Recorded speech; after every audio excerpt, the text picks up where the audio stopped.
Guys, so I've just got a bit of a different video today. So this is going to be my current top 10 fragrances. Now before I get into the video, I've just got a couple of honourable mentions. The first one being Givenchy Pie. Now I've already done a review of this. Okay, so this one it's just a very rich, dark vanilla scent. I mean, I really like this one, but I just find that it's a bit too linear for me, really. Just doesn't quite do it for me. So the second one is, it's obviously the infamous Paco Rabanne 1 million. So with this one you get bubblegum, a bit of suede in the background, and you get some spices as well. Again, I mean, I really do like this one, but I just feel I just don't really wear it that often.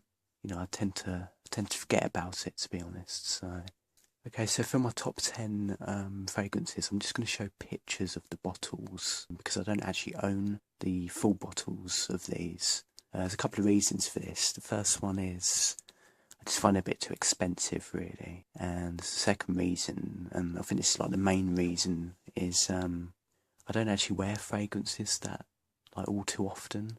I mean, there's a few reasons for that as well, which I'm not really going to get into in this video, but what I do is I basically just buy little decants of the fragrances that I really like. Okay, so just get started then. These are in no particular order, by the way, so... Okay, so at number 10 I've got Bushy Sensei by Abdul Karim Al-Franzi. This is the most recent find. Very tropical, fruity. It's basically papaya. It's very refreshing as well, actually.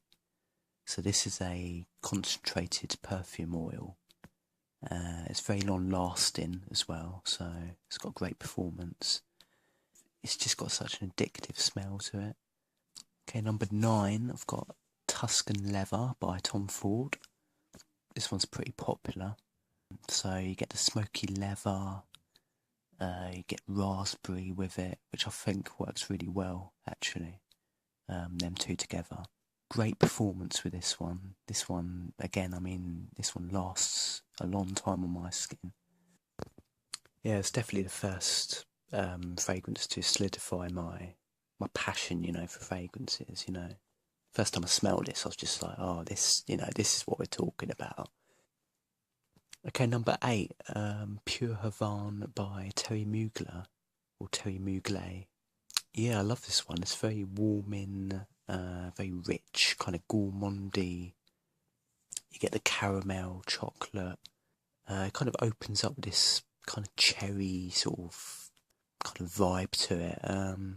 This is obviously one of the flankers to Terry Mugler, Amen.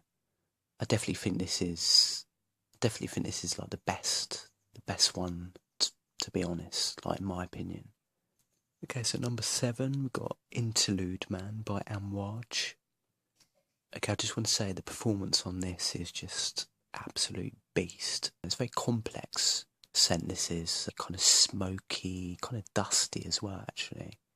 But it has got some sweetness to it, which kind of balances it out. It's got some leather in it as well. It's very mysterious, very sort of Middle Eastern kind of fragrance this is.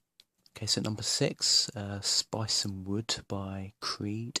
It's very masculine. I kind of compare this to Aventus, actually, because it's kind of, you know, it's kind of masculine, but it's kind of refreshing at the same time. But I actually prefer this to Aventus. It's kind of got this sort of shower gel kind of vibe to it. You know, I don't mean that in a bad way. What I mean is, you know, it's just refreshing and masculine, basically. It's got this kind of classic dad kind of aftershave sort of vibe to it as well, I find. Okay, so at number 5, Jeu de Pas by Serge Lutens. This one's another gourmand. Yeah, what I get out of this one, it's basically kind of cake bread, like this kind of ginger sort of cake bread kind of smell, a little bit spicy as well. You know, it's got that sort of bakery kind of smell to it. I find it's a very literal scent, this is, you know, like it literally smells like what I've just described, in my opinion. It's very unique as well. Okay, so at number 4, Fève Delicious by Christian Dior. This is part of their Privé collection. Again, this is another gourmand. Get the caramel, chocolate. It's very rich.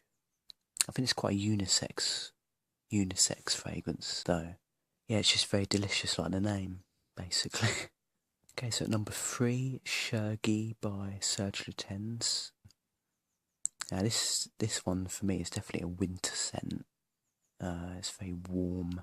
It's kind of got this pot puree sort of vibe to it, I find. But also it's got this hay note as well, which doesn't sound that appealing, but it's, you know, it's actually very nice. Okay, number 2, M7 by Yves Saint Laurent. I've actually got the vintage version of this as a decant. I think it's a very unique fragrance. It's very waxy, actually. You know, it's got this kind of waxy sort of smell to it. Got this sort of cherry-ish kind of vibe going on in the opening as well. Yeah, number 1 is DHI, or Dior Homme Intense, by Christian Dior. Again, I find this a very warming fragrance. It's got some iris in it, which gives it a little bit of this kind of floral freshness. I don't know, it's got this kind of sort of waxy kind of lipstick sort of vibe to it. It's got chocolate in it. It's very rich as well. I'll definitely argue that this is like one of the best mainstream fragrances in my opinion. So yeah, there we have it. That's my current top 10 fragrances. Thank you for watching.